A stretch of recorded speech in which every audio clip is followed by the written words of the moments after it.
भीम दोस्तों, मैं हूं चितरंजन कुमार और आप देख रहे हैं हमारा news channel true news TNBR।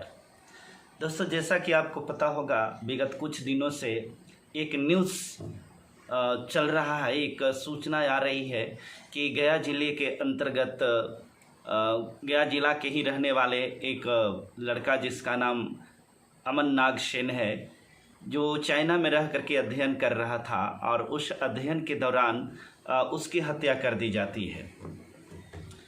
ये हत्या के बाद एक सवाल उठता है कि आज हत्या को लेकर के 15 दिन गुजर गए हैं और अभी तक वहाँ से उस बच्चा का डेड बॉडी के संबंध में जहाँ तक इनपुट आ रही है कि वो कल अर्थात 13 तारीख को उसका डेड बॉडी उसके पैतृक गांव में आया है।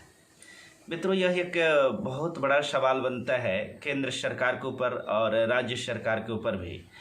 आखिर एक तरफ किसी अमीर ज़्यादा की, एक रईस ज़्यादा के साथ अगर इस प्रकार की घटना घटती है, उनके पुत्र की अगर हत्या होती है, तो आनन फानन में 24 घंटे से लेकर के 48 घंटे के अंदर में ही उसकी पार्थिव शरीर जो है उसके गांव पर आ जाती है और काफ़ी सम्मान के साथ में उसके पार्थिव शरीर का अंतिम संस्कार होता है।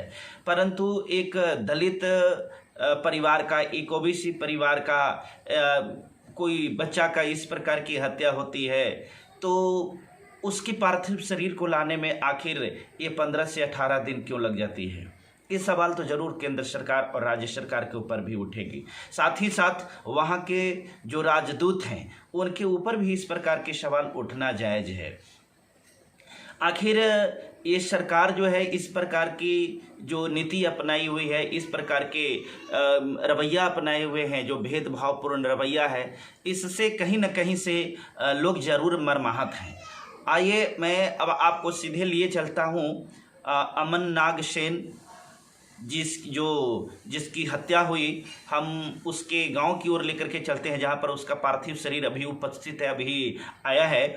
और वहां पर हमारे भीम आर्मी के गया जिला के अध्यक्ष नीतीश कुमार पासवान जी उपस्थित हैं, जो मृतक परिवार को सांत्वना देने के लिए वहां पर गए हुए हैं और देखते हैं कि वो सरकार से क्या मांग इसके लिए करते हैं। हम सुनते हैं हमारे नीतीश कुमार पासवान, जो गया भीम आर्मी के अध्यक्ष हैं। तो हमारे पास यहाँ अभी मौजूद हैं नीतीश कुमार पासवान, जो कि गया जिला के भीम आर्मी के अध्यक्ष हैं। और हमें ये जो नागसेन अमन है, जिनकी चाइना में पढ़ाई करते वक्त मृत्यु हो गई है, मतलब उनका जो हत्या कर दिया गया है, तो उस उपलक्ष्य में आज नीतीश कुमार हमें कुछ उनके बारे में आज बताएंगे और उनके परिवार की तरफ से ये कुछ मांगे हैं जो अपनी सरकार से वो बताना चाहते हैं। देखिए, हम सरकार से यही मांग करते हैं उनके परिवार की तरफ से कि अगर हत्या हुआ तो क्या कारण से हत्या हुआ, तो क्या कारण से हत्या हुआ। जब कोई गरीब दलित का बेटा, अति पिछड़ा का बेटा विदेश में पढ़ने जाता है, वहाँ उनको सुरक्षा नहीं मिलता है, तो ये तो कहीं ना कहीं सरकार पे सवाल उठता है। अगर सरकार इस मामले को संज्ञान नहीं लेता है तो फिर हम लोग सड़क पे उतरेंगे और तमाम दलित मिलकर पूरा गया जिला को जाम करेंगे। हम लोग अति पिछड़ा वर्ग का बच्चा था वो, जिसे लमसम आज 17-18 दिन हो गया। 17-18 दिन के बाद आज बॉडी आया घर पे। नहीं कुछ पुलिस प्रशासन का एक्शन, नहीं कोई सरकार का ट्वीट, नहीं प्रधानमंत्री का ट्वीट। ये अंतर्राष्ट्रीय मामला है, इस पे सरकार को सोचना चाहिए। क्या गरीब दलित का बेटा कहीं पढ़ने जाने लायक नहीं है? क्या बड़े बड़े घरे के लोग विदेश में पढ़ने जाएंगे? हमारे दलित के बेटे वहाँ सुरक्षित नहीं हैं। इसीलिए हम सरकार से मांग करेंगे कि जो हत्या हुई है इसको संज्ञान लिया जाए और जो भारत के वहाँ राजदूत हैं वो इन पे ध्यान दें। लेकिन कहा जा रहा है कि चाइना में उसकी हत्या करने वाले को पकड़ लिया गया है और उसे सज़ा मिल गई है, लेकिन इसका ऑफिशियल जांच नहीं हो पाया है। बस वहाँ से इंडियन एम्बेसी से हमें ये रिपोर्ट आई है कि उसकी हत्या जिन्होंने किया है उसको पकड़ लिया गया है, लेकिन इसका अभी कोई प्रूफ नहीं मिला है। तो इसके बारे में आप क्या बोलना चाहेंगे? देखिए, अगर पकड़ लिया गया है तो अच्छी बात है।